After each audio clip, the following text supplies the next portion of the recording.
Welcome back to the DTC Slingshot Podcast. I'm your host, Lockie Thompson, and I'm also the founder of Social Slingshot, a paid advertising agency.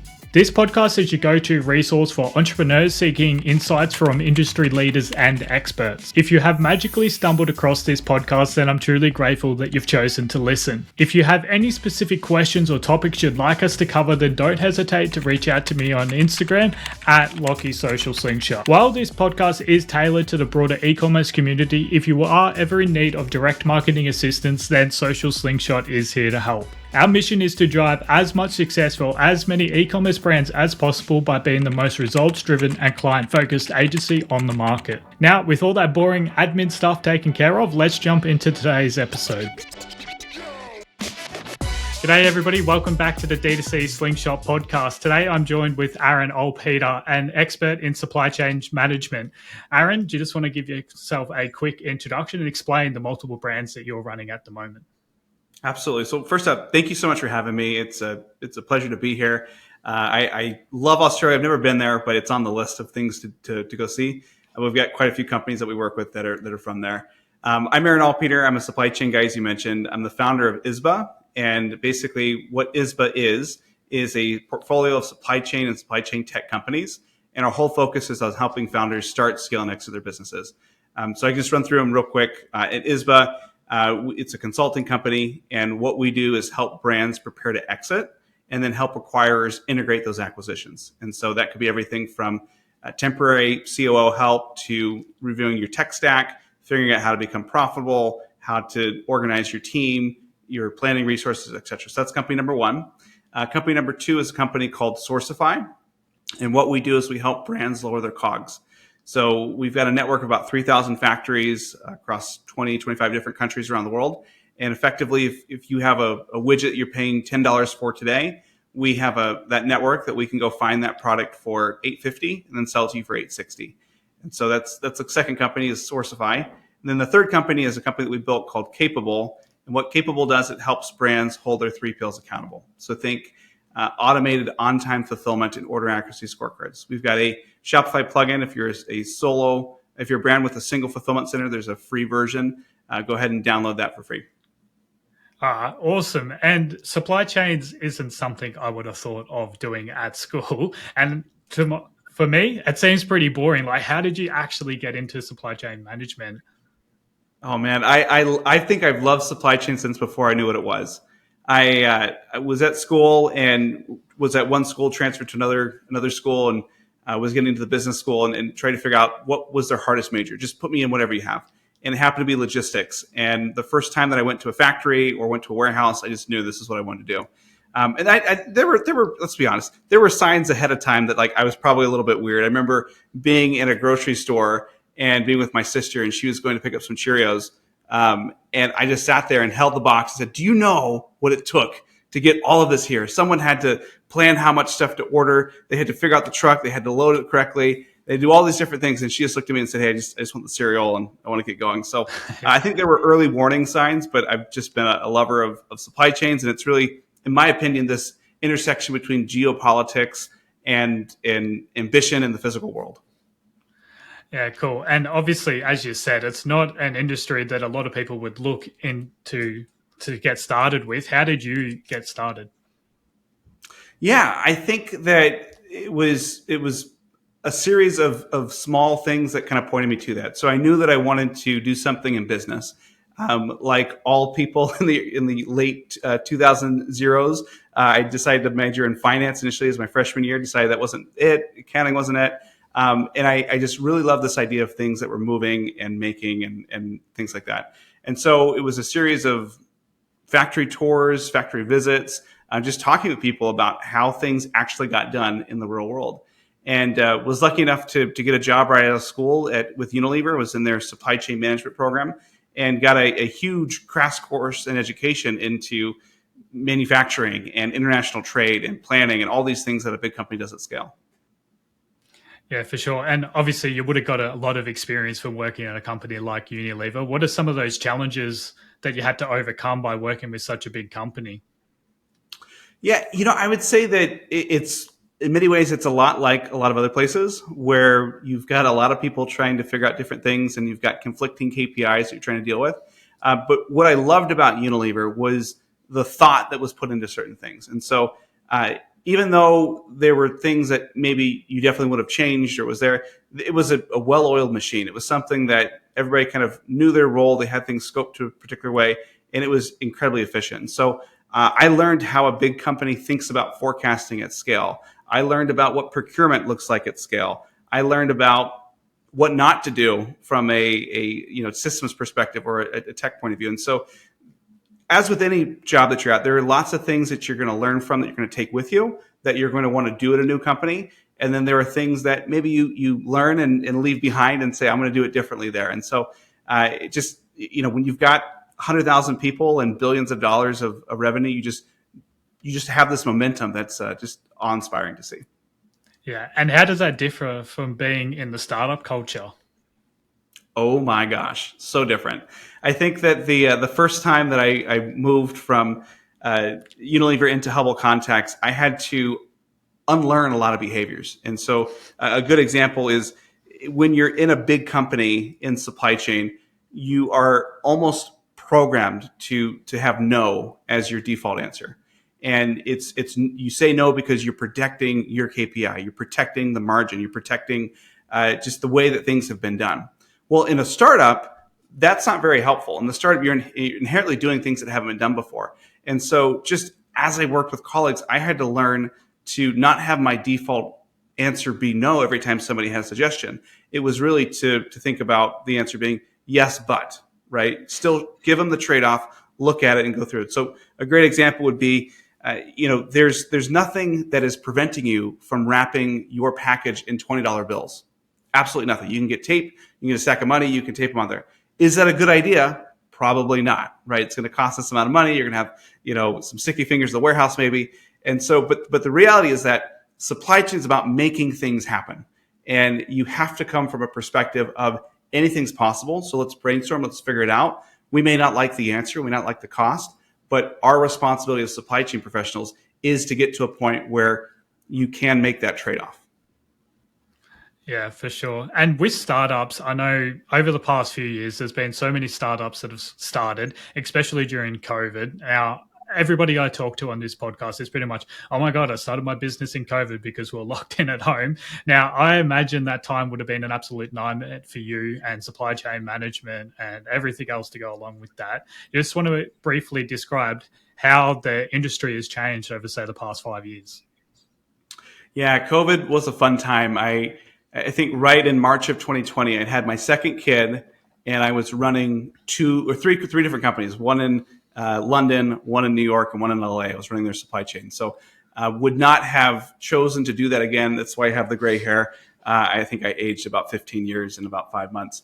But generally speaking, from a supply chain point of view, I would say that before the pandemic, supply chain was a bit of a necessary evil. It was really about like, hey, go buy this stuff. Don't spend a whole bunch of money and make sure we have enough, but not too much. It was one of those things where it's kind of arm's length. In supply chain, we were the saviors on high. People would sit down and be like, all right, what do we got to do? How do we fix this? And then I think that, we got that respect and there was that element from a discipline point of view. And now post pandemic, we've come down to earth a little bit and we're rightly seen as a strategic partner, right? We are, or there is part of the conversations in the C-suites. People recognize, even if they don't have a COO, that they need to have some sort of supply chain or operational voice at the table when they're contemplating entering a new market, launching a new product, changing the SKU assortment, figuring out how to be profitable. Because the reality is that between marketing and supply chain, we spend 95% of the money, and a lot of attention, and a lot of founders' background is in marketing, and so they focus on that part. But being able to reduce your COGS by 50% or reducing your freight spend by 60%, those have real tangible benefits to the business. And by having supply chain as part of that conversation from the beginning, you can avoid a lot of potholes that normally people would just run through. Yeah, awesome. Do you just want to expand on those potholes and some common mistakes, especially new brands would make when it comes to supply chain? Sure. I think a lot of people focus on things that don't matter, right? I would say it was all the rage 5-6 years ago. You'll probably remember this, about the unboxing experience. And really trying to figure out, okay, I want the absolute nicest box, and I want 10 types of color on the box, and I want to have this really intricate thing that's folded up there.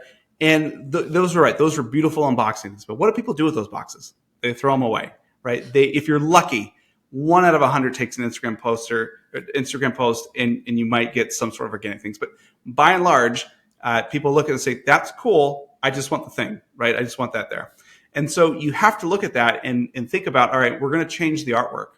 We're going to do something different. Do we really need artwork with 5 different types of colors, or can we get by with 2, right?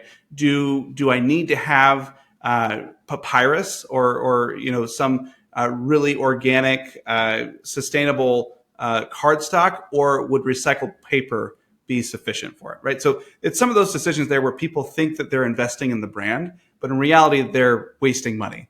And so there's aspects that they have to take a look at.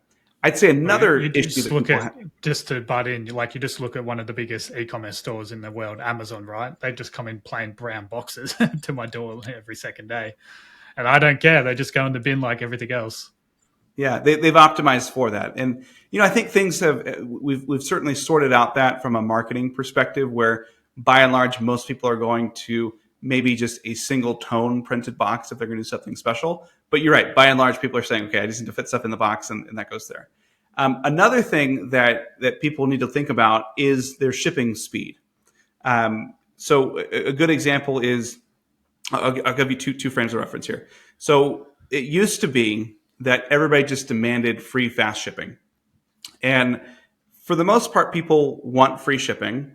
But what we're finding is that with what I call the Temu effect, people are willing to wait longer for basically a lower price.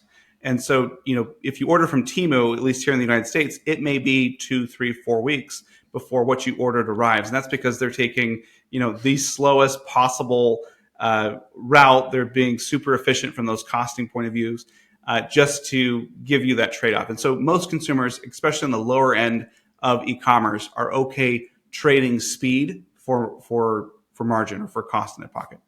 On the other hand, there are a lot of really well-known brands that have phenomenal D2C experiences, except when it comes to shipping.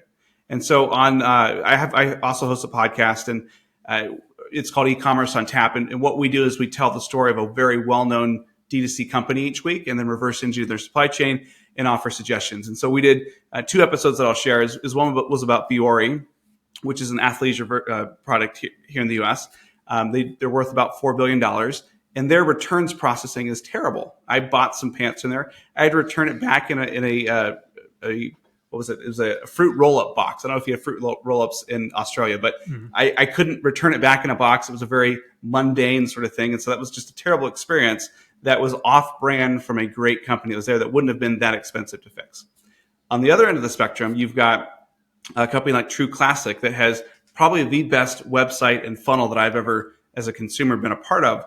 But their shipping took 8 or 9 days in order to get there, whereas they could have spent maybe 50 cents more. And as a new first-time customer, I could have had the product in 3 or 4 days. And so there are all these decisions that you have to make to think about in order to really understand what you're spending for, and is it worth it, or are you just wasting money? Yeah, for sure. It's funny that you mentioned True Classics. Like, I've got one on under my jumper because I love their marketing. I think a lot of brands don't use a lot of like memes in their marketing. And for my generation, all we do is send memes to our group chats and our mates and stuff like that. So I absolutely love their marketing. So it's funny that you mentioned. They're a great company. Yeah, for sure.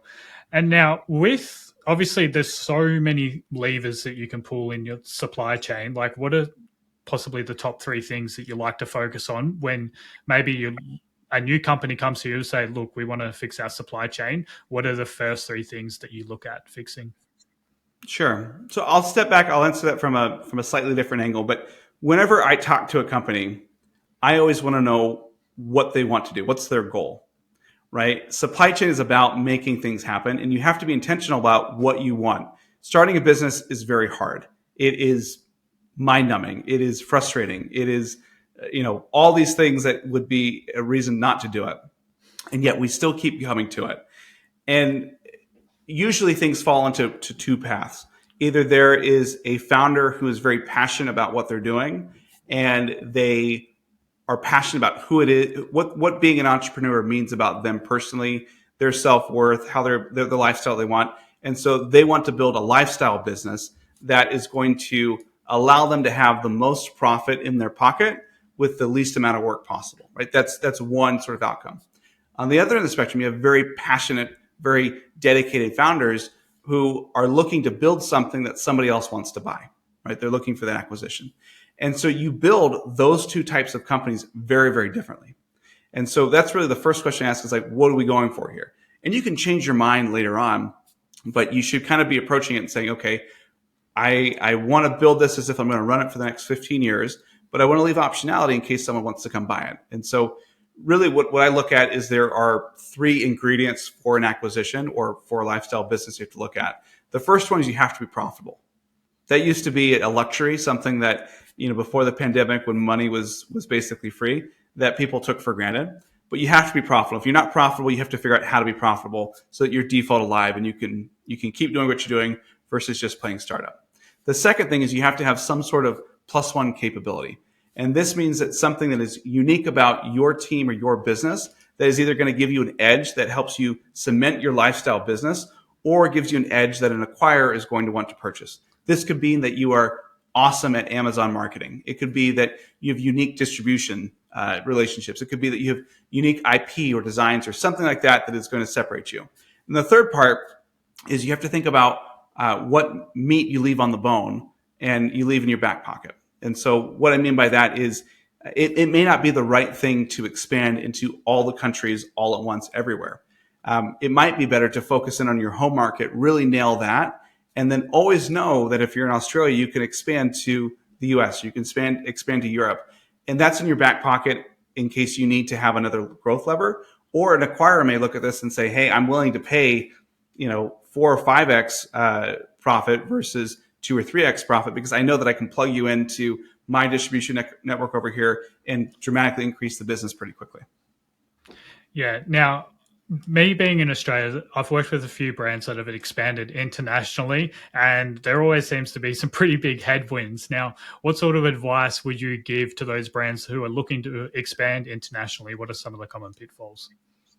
Yeah, I think that there are different ways to be international. The first thing you can do is you can be an Australian company that's proudly Australian, and people, when they go to the website, know that they are ordering from an Australian company, right? That means that Australian customer service, Australian branding, all those sorts of things. And that is option number one.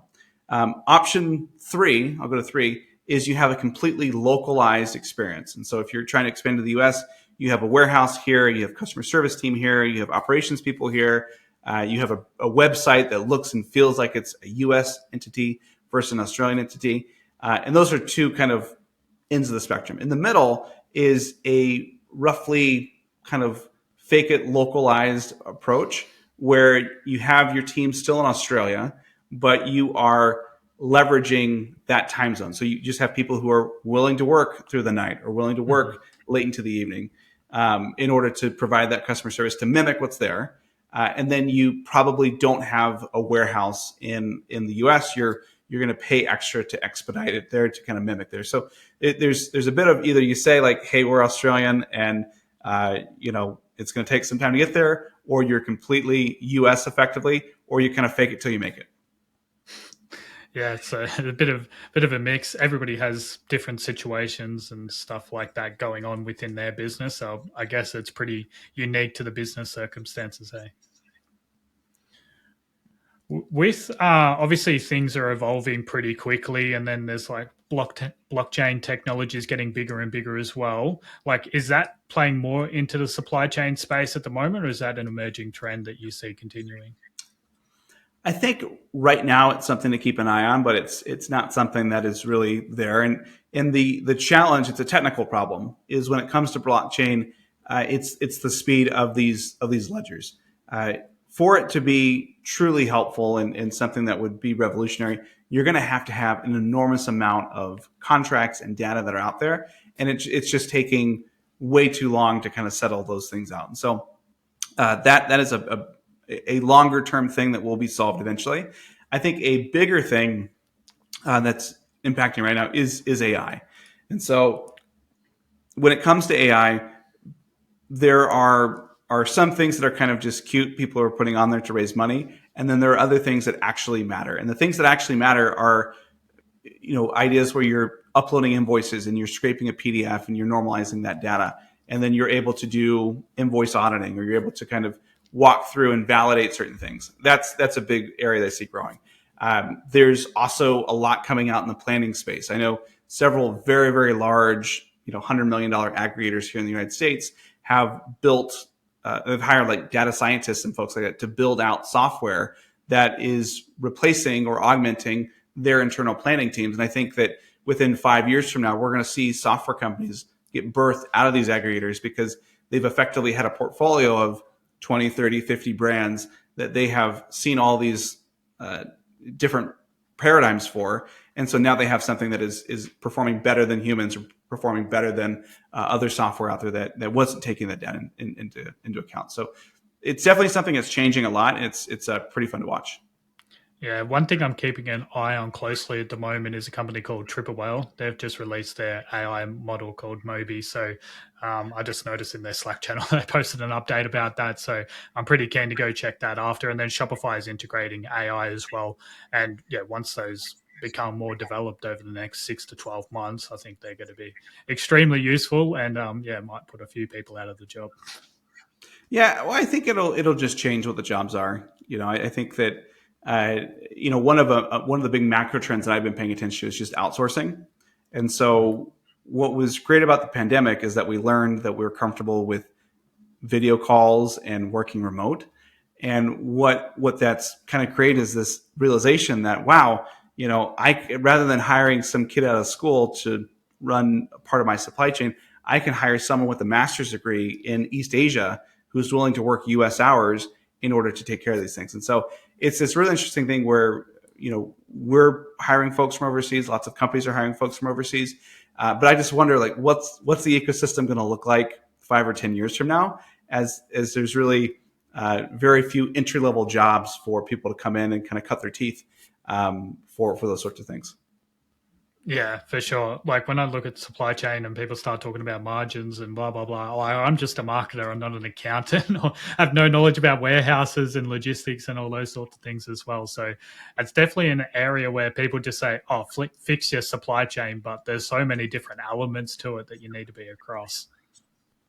Yeah, it's kind of like people say, diet and exercise is how you lose weight. It's like, yep, we all know that answer, but how do you do it? And how do I do it unique to me? Yeah, for sure. Now, obviously, we're a marketing podcast and there's a lot of Shopify brands listening.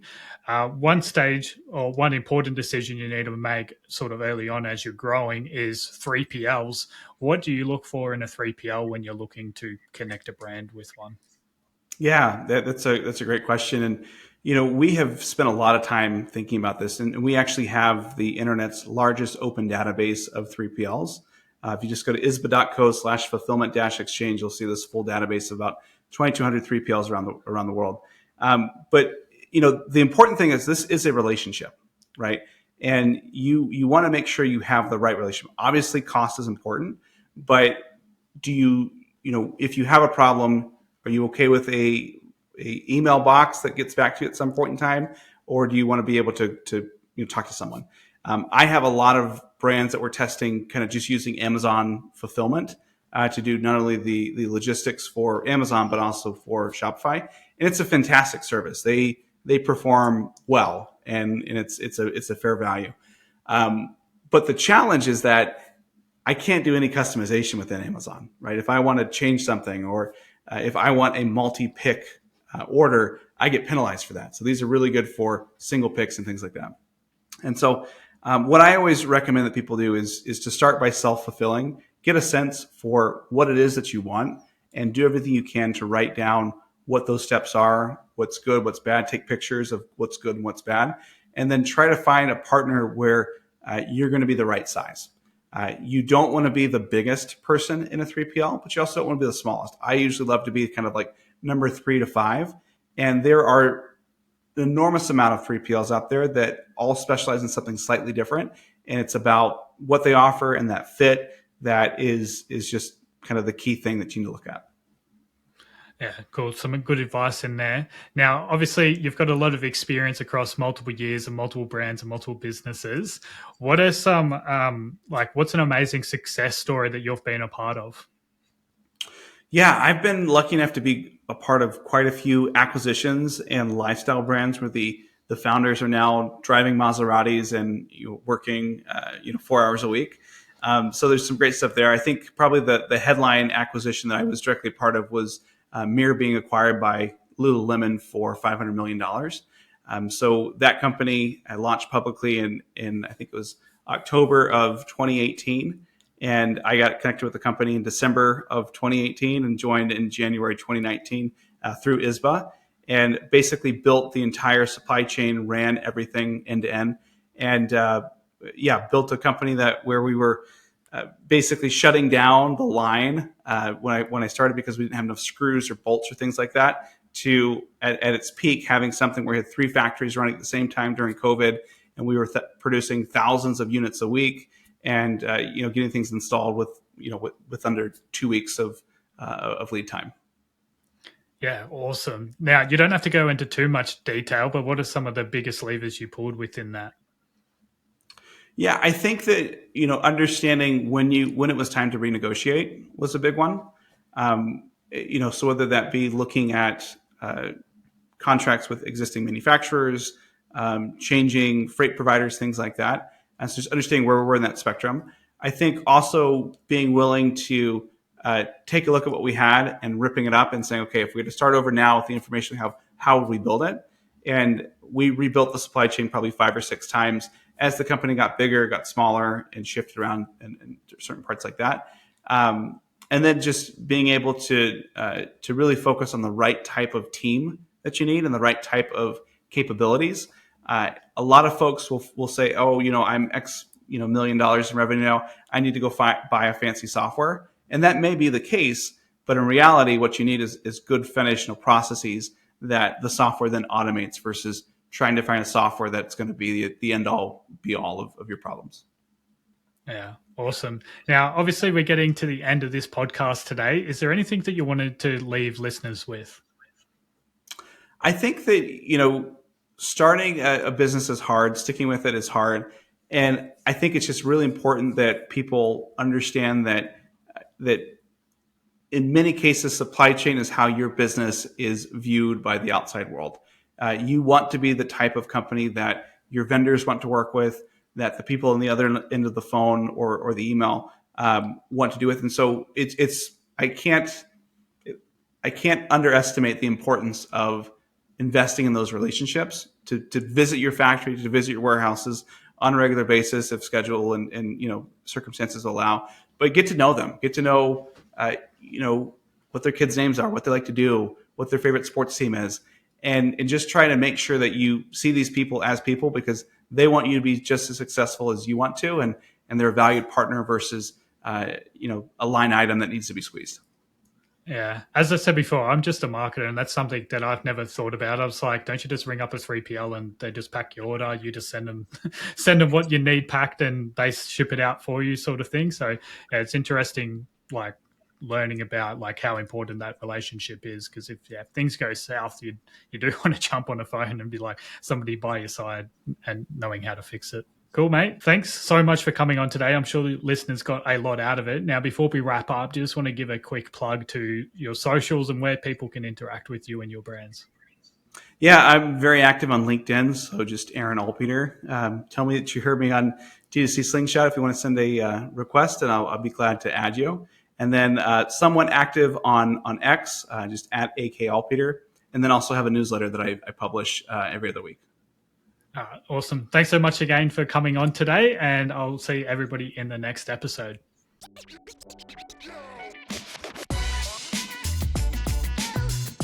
Hey DTC Slingshot listeners, unfortunately today's episode has come to an end. If you did make it this far, I'm pretty sure you enjoyed the episode, so make sure to smash the like, follow, or even subscribe button. Any feedback or engagement really does help us grow. Now, if you do have any questions or insights that you would like to share, then message me on Instagram at LockieSocialSlingshot. Thank you for listening, and I'll see you on the next one.